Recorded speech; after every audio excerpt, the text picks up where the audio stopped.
And your sister she did baseball, right? Yeah. David tried it at first, but we had a lot of other stuff to do and all.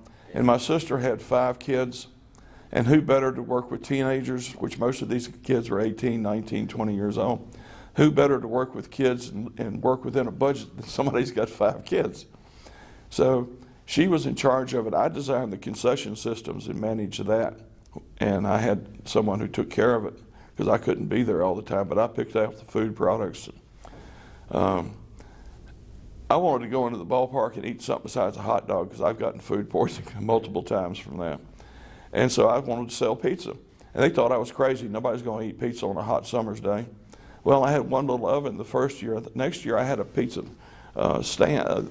We built in a pizza stand because I was serving so many pizzas. The first year I sold 110,000 hot dogs. And I wrapped most of them, and I think half of them had chili. How much were they back then, probably?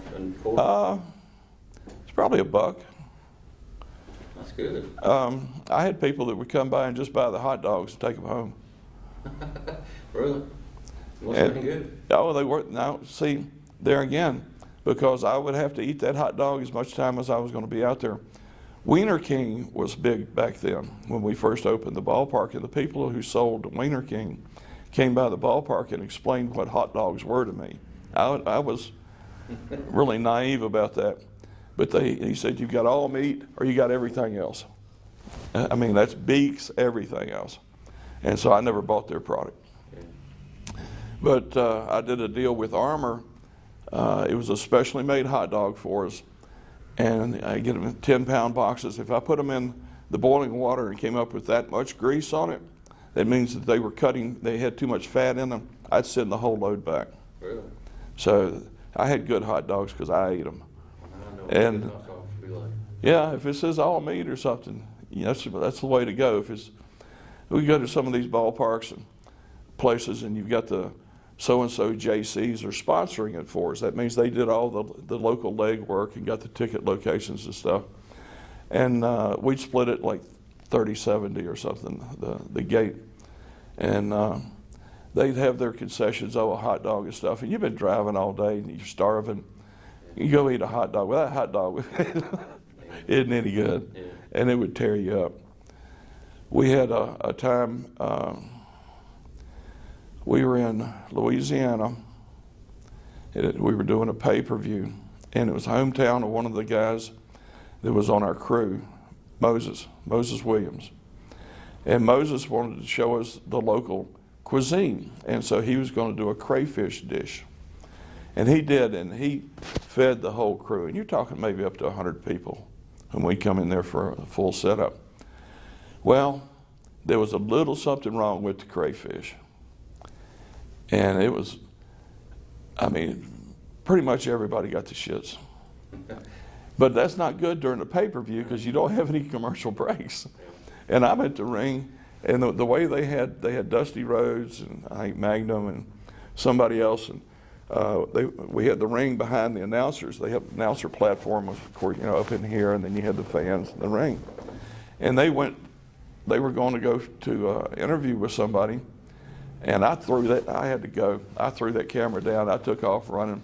And Dusty's going, look at the excitement. Jackie Crockett running across the floor. I was looking for a bathroom. Yeah. That's the one thing I hate about my job is that if I'm out somewhere and I have to go, there's nowhere to go unless if you have to do number 2. Oh, yeah. But if there's some woods around, that's all right. But yeah, we would start up with some of these pay-per-views, and you start off 2 hours live on TBS. Then you go to a 3-hour pay-per-view. So you're out there for 5 hours, and there's no breaks. Yeah. So I smoked cigarettes, and whenever we get in between matches, they're going to go to the announcer for a couple of minutes. I go under the ring and smoke a cigarette. Did you used to have a red hair or brown little afro? No. Okay.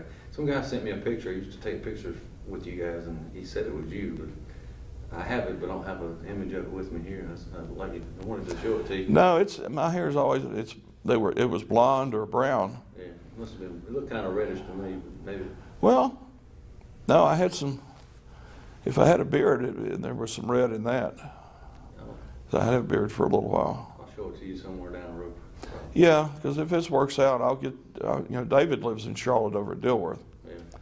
And Jimmy's in Texas, but... Now, people, and I'm talking to you because you know them, you're their brother, but people have told me like they don't give a shit about wrestling anymore, which I understand. But I mean... Well, Jimmy got fucked over pretty well. But, I had fun with it. Yeah. And Jimmy and David were like the office. And I was never, I'd go to the stockholders meetings and stuff. I'd talk with the guys. But, as to who won or whatever, I didn't care about that. What I cared about is, were they facing the camera? I had to teach all these people about, you can go out and do the most exciting thing in the world, and there's, 10,000 people on three sides of you. There's 100,000, there's 1 million people on the other side of that glass. You need to antagonize all of these people or get them cheering and then turn to the camera. Or start with the camera, go to them and come back. And that's when we started doing like the entrances and things. Somebody, especially with Disney, because we do 3 or 4 shows a day, these guys would come in and I'd have to train them. This is your 15 seconds. This is when there's nothing else on the show but you. You can come through, you can present your personality if you're new, you can present your issue. I'm going to kick somebody's ass, I'm going for the championship. This guy wronged me, I'm going to make it. Whatever, that's a little 15-second interview. This is your time. If you're going to run past me, then I'm wasting my fucking time out here. Why don't you go home? And I would go back in the dressing rooms between shows and chew anybody's ass out. Flair, he came to us and he was a greaseball from Minnesota. And that was back, I used to wear a $10 gold piece. That's when I was going to all the strip clubs in Charlotte. And the guys would go, it was good for their business, so they let us in free. And they give us the drinks and stuff because the people that were there would talk about it and bring other people later on. Sammy Tillman at the Paper Doll and stuff. But I had the $10 gold piece and stuff. My father told me to take Flair out and dress him. He came in there, he had like checkered pants and a striped shirt on or something. Looked like he just got out of the circus. And the greased back hair stopped right here. And I was taking him out to the clothing store and he was looking at, oh, I really like that, the gold piece. I said, well, I'll get you one. He said, oh, I want a 20. And that's where we picked up on that Flair, the name and the pomp and the pageantry, and that's when we started going with the color and the robes and all of that stuff. And we brought that piece of his personality out. Because you can't make somebody something they're not. You have to take a piece of them and magnify it. Back in the days before the satellite and stuff, you could make anybody anything. We had black guys that called them Indians. But you could do anything then because everybody didn't know about it. Yeah. Well, for people that don't know, what you did behind the scenes, people that are going to see this, just kind of tell them what you did. You were setting things up. But you were still involved with the wrestling part of it. You were the camera. You operated the camera. You ran it. I was secretary and treasurer of Jim Crockett Promotions. I operated all the cameras. We started out with a 16 millimeter mag stripe film. I shot the first time people went into the Coliseums and actually shot the finish of the matches to put on the TV shows. Eventually I was called senior camera, senior crew. We'd come up with the most ridiculous ideas that you could think of and create them. That's it? Okay. Well, it's just, because the towns, you would ride with people to Richmond. We ran certain towns on certain days, 3 towns a night, 7 nights a week is the way it ended up before my father died. And you carpooled with people, and you're going to Richmond, Virginia. It's a 6-hour drive. And you start throwing crazy ideas around. Jimmy Valiant had to get an operation. So we show him getting hurt on TV, and he had to go, and he ended up, we were in a really bad part of Charlotte, and he had like been on a supposed drunk, and he was going to come back and going to do good. And his wife pulls up in a limousine and picks him up out of the dirt. The next shot, he's pulling in. It was actually the Rock Hill Coliseum where we did this. We show him pulling in, and he goes to the ring, and his wife, her name was Big Mama, and when they went to the plastic surgeon to have her breast enlarged, they were asked, how large do you want them? And Jimmy said, how large can you make them? And that's where they went. And that's why she got called Big Mama. We brought Big Mama out at the top of the Coliseum, walked her all the way down into the ring, and you know, Jimmy Valiant was back wrestling with his valet Big Mama. All right. Tell me about your dad. Tell me kind of how all this got started, or what you can tell me. Well, I know I used to run the boxing matches at the arena in Charlotte. It's where the old Park Center is, near the behind Central Piedmont. And he would put a wrestling match in, which at that time was actually illegal. Wrestling wasn't a recognized sport. And he would put a demonstration match of the wrestling, and people really enjoyed that. And wrestling sort of came from that. The arena ended up burning down, a lightning strike or something. And we ended up buying a river house, or building a river house out of some of the scrap. And the river house actually ended up burning down. A lightning strike, a neighbor saw it. It arced from one air conditioning unit to another and toasted that. But he started doing the wrestling from that stage. I think I was the only one when I was born that he was actually in town. My sisters, my two brothers, my father was out of town doing a show. He used to travel to all these towns. And that's when later on, like the Joe Murnick would take care of the towns north of Charlotte. Henry Marcus would take care of the South Carolina towns and stuff. We had another gentleman, Paul Winkhouse, would do Asheville. And we'd run Asheville on Wednesday nights, and that's to give guys work that weren't on TV.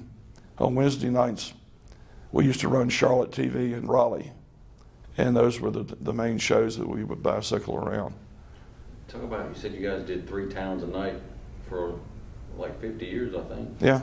Just talk about how demanding that is and how many people you employed and how I guess that meant business was good. Business was fairly good. Most of the time, because I did payroll for a while, we'd have about 55 wrestlers and referees. During the holiday season, especially Christmas, they could reach up to 120 because you'd have your midgets, your girls, different sort of attractions would come in on the holiday to try to draw the one person who, oh, I don't want to go to wrestling. Well, they've got girls wrestling. Oh, okay.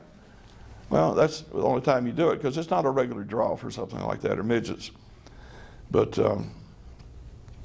we were in Kings Mountain and doing a show there, had midgets in the ring, and this gentleman decided he was going to roll in the ring and beat the midgets up, and it was a midget tag team. He never got up off the ring. He rolled in under the bottom rope, and then 4 midgets beat him bad. Because I didn't see it. I had the doors closed, and I was counting up the box office. And all of a sudden, the doors come springing open, and I look up, and the guy's got whelps all over him. He's all torn up, and the cops have got him like that. And he said, oh, yeah, you're going downtown and tell everybody the midgets beat you up. Well, tell me a little bit more about your dad. What kind of man was he? Man of his word. That was the thing that everybody that he ever dealt with is when he said something, that's it. If you say the show's going to start at 8:15, it starts at 8:15. If you tell people that you have such and such a talent that's coming, then they're going to be there. And it was pretty much written in concrete. One of the problems we ended up having one time was Ray Charles. He was in Charlotte, the building was sold out, and he had done a little bit too much of his medication, and he was across the street unable to come perform. But he was right across the street, the Holiday Inn. But yeah, when we said a show was coming, it would be coming. When we would call a building and book a date, that date was booked. We didn't have to have contracts. very well respected, I guess is what you're trying to say. Yes, a man of his word. Tell me about, just kind of list the other events he ran, like besides wrestling, just kind of say, he ran the wrestling, but he also did this, and this, just so people know. He did the Dick Clark road shows, Motown road shows. He helped co-promote the Beatles in Atlanta on their first tour. He did the Harlem Globetrotters. He originated working with them, with Maury and Abe Saperstein, who were the creators. Towards the end of that, George Gillette ended up buying the Globetrotters later on. But I used to promote 53 dates a year with the Harlem Globetrotters. The number of times we promoted James Brown was innumerable. But back then, there wasn't any problem. I'd be the only snowflake in the building, and I never had any problems. But it was like you asking me before, but what I would do, used to go to shows when I was young. The people in the building, especially Park Center, used to smoke so many cigarettes that my eyes would just run with water, and my father would have to have somebody take me outside. But it was the same people were there every week. They would come up to the box office and ask us who's wrestling. But they had their money out, and these were the same tickets they wanted every week. So you guys did all these other events, but wrestling seemed to be the most rewarding to your family. Yes, because my father was honest, when a tour was coming through the South, they knew who to call to promote some dates, so they don't have to go just from Washington to Atlanta, and then Miami or something like that. We could do Richmond, Virginia, any of the towns because of the wrestling. We knew the building managers and stuff, and we could tell them the available dates quickly enough. All right, I'm going to ask you about a couple wrestlers from that time period. You don't remember them or don't know anything about them or how they were in the ring, just ignore it. But there was a tag team, the Bolos. Tom Ernesto, that was one of them. They used to take the object and put it in their mask. That was when I was real young, because Channel 3, Channel 3, we were taping a show, and my father had me come out holding a coconut head that someone had drawn the Bolo face on, and talking about, oh, how hard the Bolo's head was. But he used to take, it was just a piece of tape that was folded several times. And it's the obviousness of it, because your partner distracts the referee, always the stupid referee turning his back. And he would take it and telegraph it that he's putting something in his head. And everybody's, oh. He does the deal, he pulls it out, puts it back in his boot, and covers the guy 1, 2, 3. And they were probably, I guess, from what I read, the most hated of that era. Yeah, back then, that was, the heels were really heels. And then people really hated them. But, yeah, all I can remember is some of the baby faces, like, how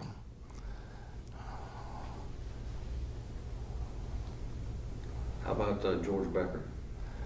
You remember him? He would do that all the time when he was coming. He used to book our matches and stuff. And that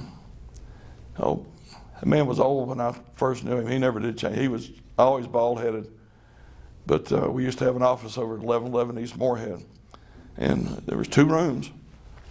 And the big office had the big desk, and you had George Becker over here, and Angelo Martinelli would sit over here and help, because we used to pay the guys in cash. You get $35 guarantee, $45 if you main event. And then, of course, if you had a big house, percentages would come in after that. But it was 35 and 45, and they come in and sign for it. But yeah, Becker used to book the matches. Why was he the big star, the main big baby face back then? I guess because he booked the matches. What about what do you remember about Johnny Weaver in the ring? Johnny Weaver's a good wrestler. He had his sleeper hold that he used. He was a good number 2 man, because he was George Becker's second. So Johnny would take most of the punishment, the backdrops and arm drags, and this, that, and the other, and give him to Becker and let him finish him. Okay. Now your father ran it from the 30s to the late late 60s, early 70s a little bit. Yeah. And he passed away. Kind of just talk about what happened when your father passed and what happened with the company and then the wrestling. Because it was Jim Crockett Promotions, but then it was the wrestling and it was all kind of divided, wasn't it? Or the wrestling was kind of just separated from everything else. The wrestling was separated. We were part of the National Wrestling Alliance. We had our 18 television stations that ran our show and stuff in the Carolinas and Virginia. And it was a separate entity. When we had been working in the business, not all of our lives, but for a long time when my father passed away, and we had already influenced a lot of things that were going on, he had backed off. And all of us had our own forte. Jimmy he's the oldest son. He was going to take over the presidency. But we're all equal stockholders. So when it comes time, the stockholders meeting, one time we went over to the lawyer's office and the temperature in that particular room went up 20 degrees while we were having our discussion. But Jimmy was the president. David, who came in much later, that's when I was shooting interviews and things, he came in, he started wrestling at first. And he has asthma. And he was having a match somewhere and he started blowing blood. Well, my mother heard about that, so David didn't wrestle anymore. He became the announcer. And he would do the interviews for me and stuff. But David became the suit. He's the country club guy. He's the guy who would sell the TV shows and things. Me, I just did the TV. I did the rock and roll shows. And, no suit for me. If I ever wear a suit, it's, will the defendant please stand up? That's when I wear a suit and tie. So it's, from what you're telling me, you guys are kind of already hands-on with the wrestling before your father passed. Oh, yeah. Well, then just kind of talk to me about his passing. I mean, obviously it was a big loss for your family, but very sudden. How did it affect the wrestling? I guess it really didn't affect it that much from what you're telling me. No. You have a certain flow with the wrestling. You have a main event that's going into a town that weeks before that would have been a semifinal match. Something to help start giving it history. You don't put a main event in cold into a building. You either started off of the television show where somebody snuck in the ring and interfered with somebody, so now it's going to be, instead of a single match, it's going to be a tag team match. And then they'd run the time limit. So there's a program that's already figured out for the matches as to where it's going to go.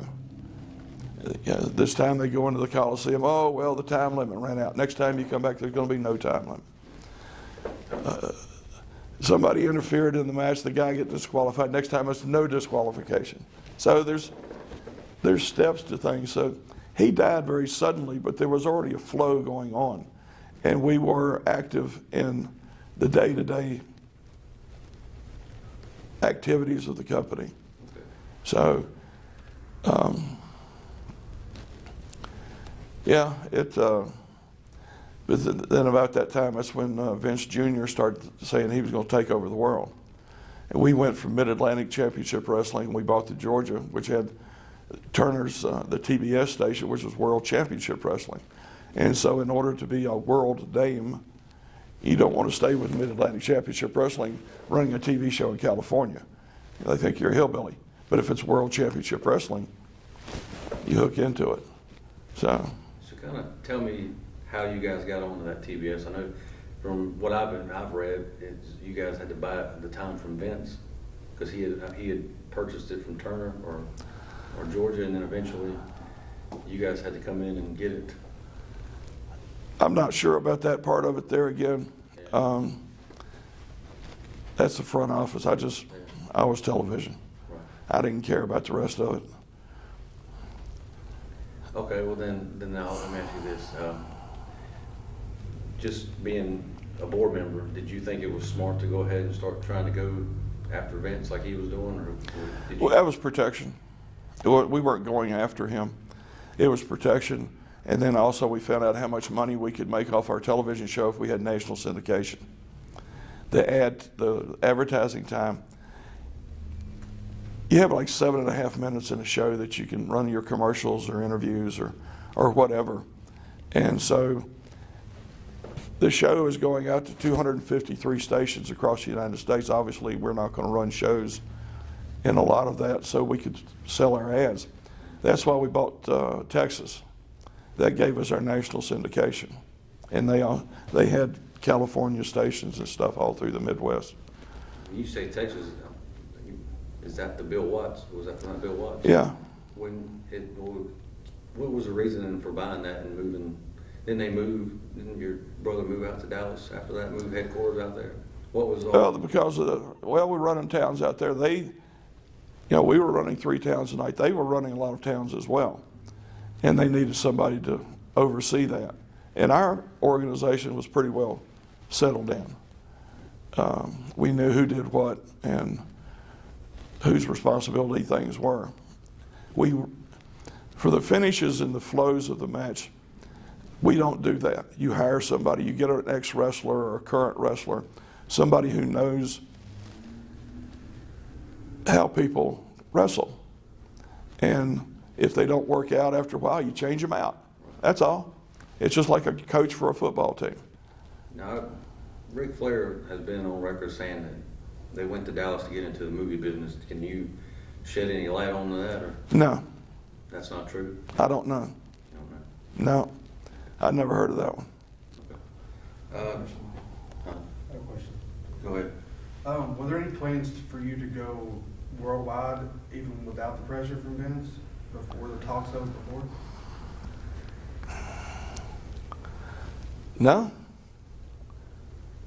Everything was pretty much going to stay as it was. We had our alliance.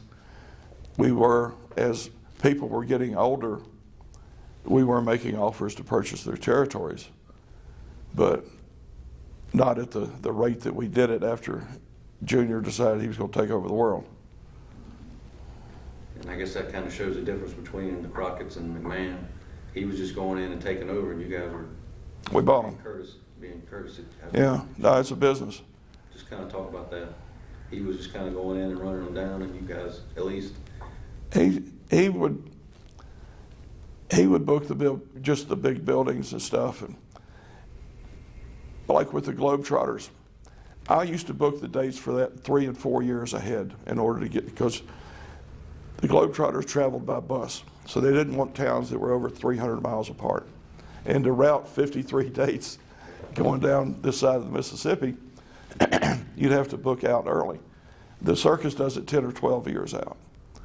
So, but Vince started booking his shows a couple of years out. And so it was going to happen. And he was trying to get a lot of buildings to sign exclusivity rights to him, but they couldn't do it. But you just have to protect yourself. So that's why you guys went. Yeah. And then plus we found out about national syndication. And we actually, the monies we could have made off of the television, we didn't need to do house matches. You need to do house matches in order to give the wrestlers the work that they needed. You mentioned having a wrestler book the matches. Like the guy in the 70s was George Scott. Did real well. What do you think? A lot of people say he kind of helped you guys get a little bit more up. What did you think of him? Oh, I think very much of him. He did a very good job. He and Sandy were good wrestlers. He was a very good booker, had a mind that could take a larger picture in. Sometimes you find out that the wrestler only thinks about this little thing.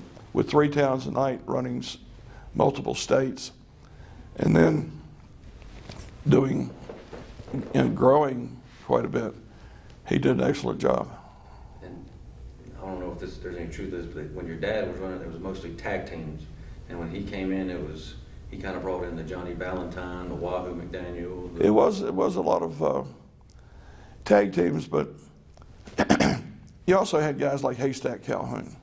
He was a single act. He traveled around. But he was one of the guys, nobody let him ride with him because he was so big. He'd blow the springs out of your car.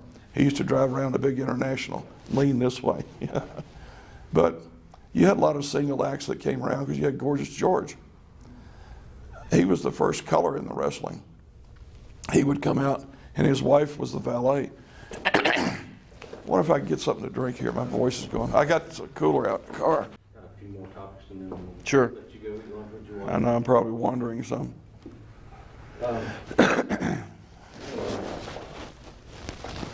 75, there was that plane crash. Your brother was involved, Flair was involved, Valentine. What do you, Tim Woods. yeah, what do you remember about that and how? I was in Roanoke, Virginia. I was actually supposed to be on that flight, and I traded with David. He flew in. Everybody on the right side of the airplane had a broken back from 1 degree to another. From the pilot who was killed, Johnny Valentine ended up in crutches and braces. Tim Woods was bruised from head to toe. He got on the plane that I flew in on. I had to help him, actually carry him up the steps into the seat. He was crying, he hurt so bad. But there was nothing broken. Bob Bruckers, he had a broken back. Flair had a broken back. I used to come up, I pretty much covered the night shift. We couldn't hire the police or anything, and make sure people wouldn't bother Flair, because you had doctors and stuff coming in wanting autographs in the middle of the night. And Flair was stretched out so long, the gas would build up in his stomach.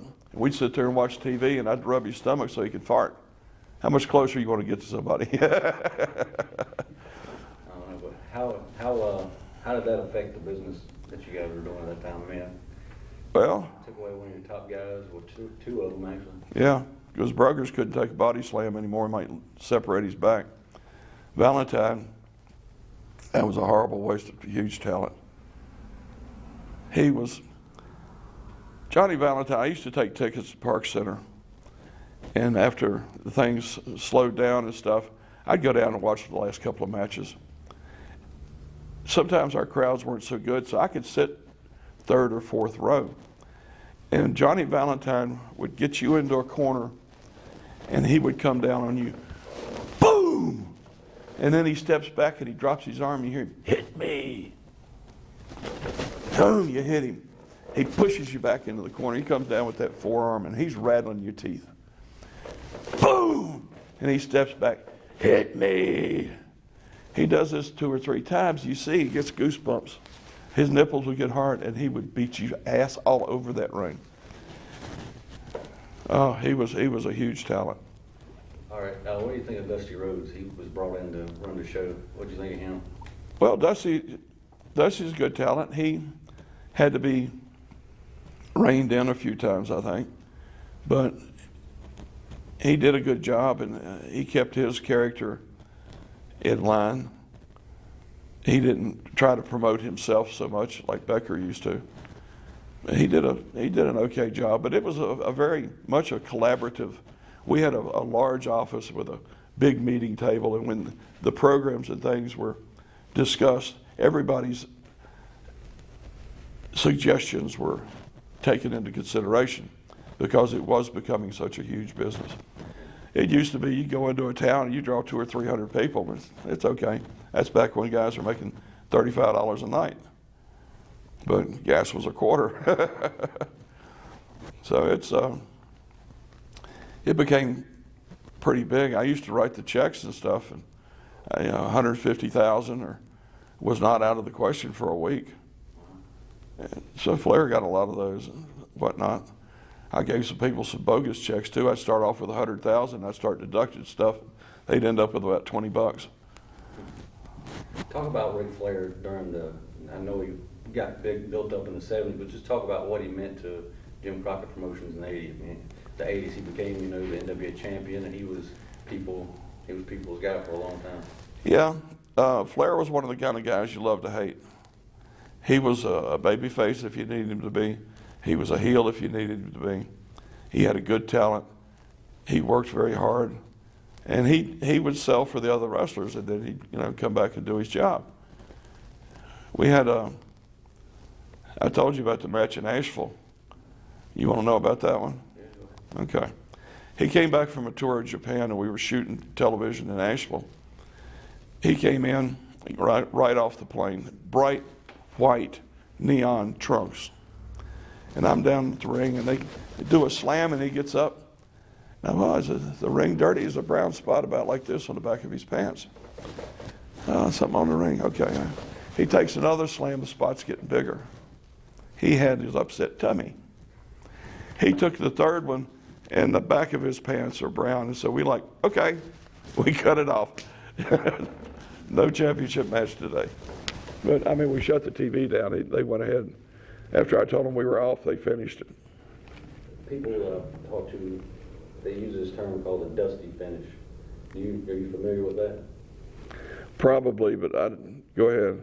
It's where he would be wrestling Flair for the title. The referee would take a bump, and then he'd cover Flair 1, 2, 3 between the rest, and they say a lot of people say that hurt the business that you guys were doing. What do you think about the term dusty finish? I don't know if that was a dusty finish. A lot of guys used it. Most of the stuff that you do is to create interest in the next match. Oh, okay, well, if the referee took the bump and somebody else won the next match, you'll have 2 referees or no referee. It's a step to the next trying. People will pay if you get them pissed off. They want to pay to see this person get beat up. So, and they jump up in front of their TV going like the referee, oh, that boy's stupider than I am. And it gives them a good release to yell and scream like that, and they enjoyed it. So you don't like the term dusty finish? I never really heard it. That's an old finish, and I'll tell you the truth, I never heard that one before. Okay. But he may have used it a lot. What I paid attention to mostly was the top and bottom of that picture. A lot of times I'd walk away from a match and I couldn't tell you who won. But I know that I had it shot properly. So I was paying attention to the entire picture. Starcade. What did you think of Starcade and all the ones that came after that? It was a good endeavor. It was some of the first pay-per-views of wrestling that were being put out. Some funny stories came out of several of them. Well, no, that was Jim Crockett Memorial Cup in New Orleans. That's where we lost Nikita Koloff. That's when we used to have our own airplanes, and we were partying. I don't know if I should tell that Nikita's very religious now. He doesn't. I haven't talked to him yet. Yeah, I'm not going to tell you that story. That's fine. They used to be all held in Greensboro, the Starcades, and then they did one in Chicago. And did you think that was a smart move to move it out of there after it was kind of built as the Greensboro show? We had to. You needed to expand the business. You can't stay with one place. Vince was growing, and you had to show that we were becoming national or international. So it was a good move to get it out of Greensboro? Yes. Well, Greensboro was a good town. We still tried to put a big show in there once a month, second Sunday or something. Did you like Ronnie Garvin as the world champion? Yeah. He always... Ronnie Garvin, he's another tough guy. He was small. People would pick on him in bars, and he would tear them up. He's the kind of guy you could beat with a 2x4, and he ain't gonna bleed. It ain't gonna scratch him. We had there was a gym that opened in Charlotte, and the guy said all the wrestlers and their families and stuff could work out for free. My son went down there to get a membership, and there was a preliminary wrestler down there. I don't remember his name right now. He didn't last much longer after this. But he told the guy that my son was not part of wrestling, and the gentleman asked my son to leave, which embarrassed him. I found out about it.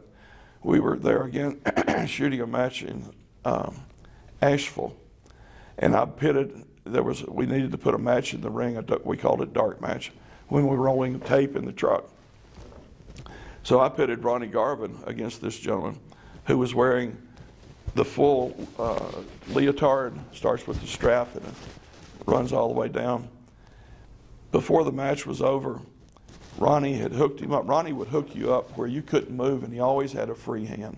And he would slap you to where you're just bright tomato red. He pulled this guy's leotard almost past his butt and had him locked up like this and was beating him. Because I'd talked to him before the match and asked him to do me a favor. And the referee, Tommy Young, came over and he's looking at me. He says, "I got to stop this." And I said, "I'll fire you." Tommy went over and sat in the corner. And Ronnie just whipped this guy. And the guy came crawling out of the ring. I said, "Don't you ever fuck with my son or any of my family." I was not the one to be crossed. That's a good story. When you see this, what memories of Four Horsemen? What do you remember about those guys in that group? Well, Tully Blanchard. We had Gene, Arn Anderson, and Lars originally. And it was a good combination. You could do a lot of things with. They were very talented, good interviews. Sometimes you'd have to team them up with somebody else because one guy can't talk. He could wrestle, but he didn't have a good mouth on him. That's where you had your valets and whatnot would come in. And back then, you guys had to put more than one interview on at one time to get them all on. Is how the story went. I think they said they all just were running out of time when they had to do the interview, and they all four just happened to be there. Is that kind of how it went? Yeah, I mean, there was a lot of things that happened in the moment that would carry through. It's because you plan for things, and of course they don't always stay the same. It was just something that somebody else needed to, because Gene Anderson didn't talk. Tully was a good mouthpiece. Matter of fact, he's goes around preaching at churches now. He's a good talker. So you needed people in there to help. What do you think of the Rock and Roll Express? Ricky and Robert, Ricky and Robert. Well, you still see them wrestle. They are still wrestling. What do you think about that? Ricky Morton's still going out there wrestling. More power to him. He's got so many kids, he's got to keep doing it. I think he's got 15. Every time I saw him, he takes them with him when he goes places. He just like a bus. So they would do, between the Midnight Express and the Rock and Roll Express, that was a money-making combo. You had the Rock and Roll Express, the kids loved them. Everybody was emulating them, wanting to be buying their stuff. So when the souvenirs were just starting to come out too. We were doing a contest on television to be a valet for the Rock and Roll Express. And all these girls were sending in pictures and stuff. And we used to, Office of Briarbin, I had one camera I shot the interviews with. And of course then it was video, and I'm sending it we had our truck and we're sending it to different machines and stuff. I had the right side was baby faces, and you turn to the left a couple of feet and there's the line. This is where your heels do their interviews, which worked out well because they could hear one interview and they could respond to it. It wasn't such a cold deal, but I went out to get some more coffee or something, and I think it was the only guy that sent in a picture. He was dressed up like rock and roll, little slender guy, and he's got in the pose like this. And I came running back in, going, we got a winner, this is your valet for the next month. And showed him the picture. Nah, we quit, we're out of here. But they're very talented. They work with you, they do anything that you want them to. They're flyers. A lot of action around the ring, not so much like the Johnny Valentine. He's in on top of it and he's stuck to you like glue. Rock and roll they were flyers. They're kind of like you see the Mexican wrestling that's in Vince's stuff now. They're flyers. And the Mexicans, they change a mask and come back as somebody else the next match. They were probably the biggest tag team you guys had of that era, right? Yeah, they sold some buildings out.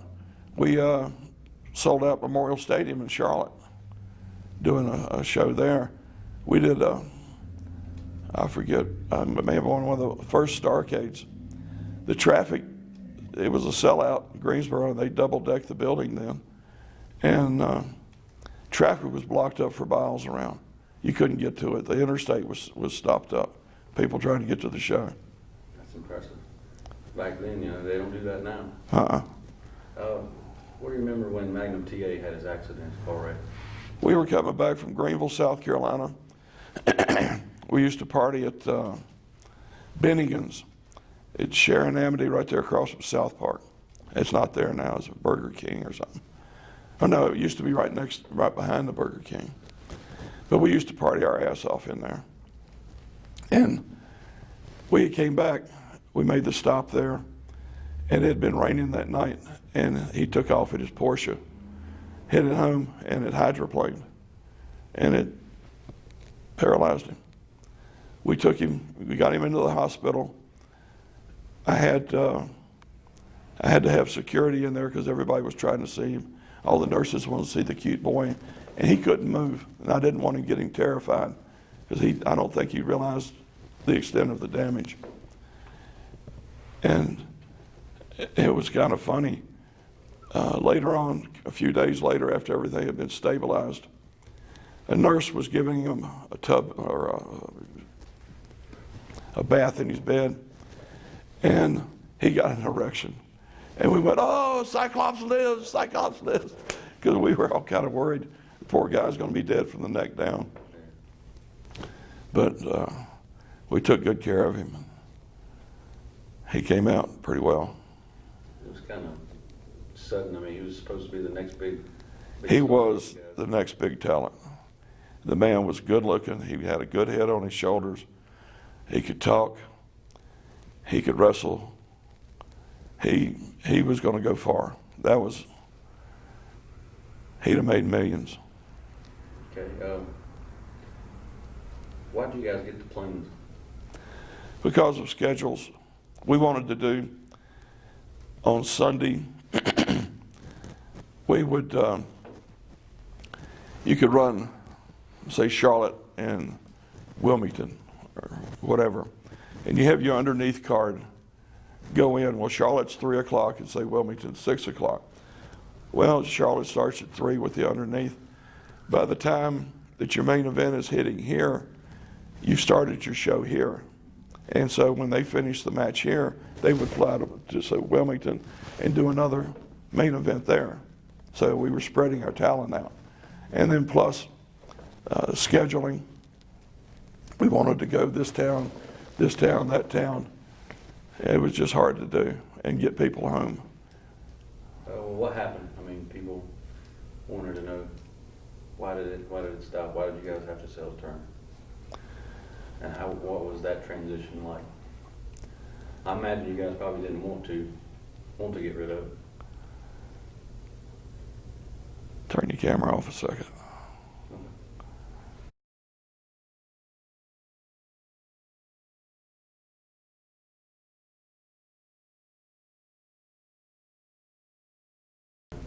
But you don't want to mention. I don't want to make you talk about stuff you don't feel like talking about. Well, that doesn't, I mean, it was all of our faults. We ran out of money. We needed to sell. We needed to sell things, and we were offered quite a bit. And I thought I was going to retire. And I didn't want to work for Turner, but I ended up working for him for another 9.5 years because I knew the wrestling and they didn't. Well, how will you remember that time in your life? It sounded like it was just a big party. It was. It was the greatest time. You got to meet people. We do a show in Washington, D.C., and if the president wasn't in town, the head of Secret Service at that time was a fan. And so we could go over and walk around the White House. Not where the tourists go. We could walk around. We didn't go up in their private chambers and stuff, but we could walk around and see the Oval Office. We went outside. I said, what happens if somebody jumps the fence? The guy clicked his radio twice, and there must have been 25 lasers on me.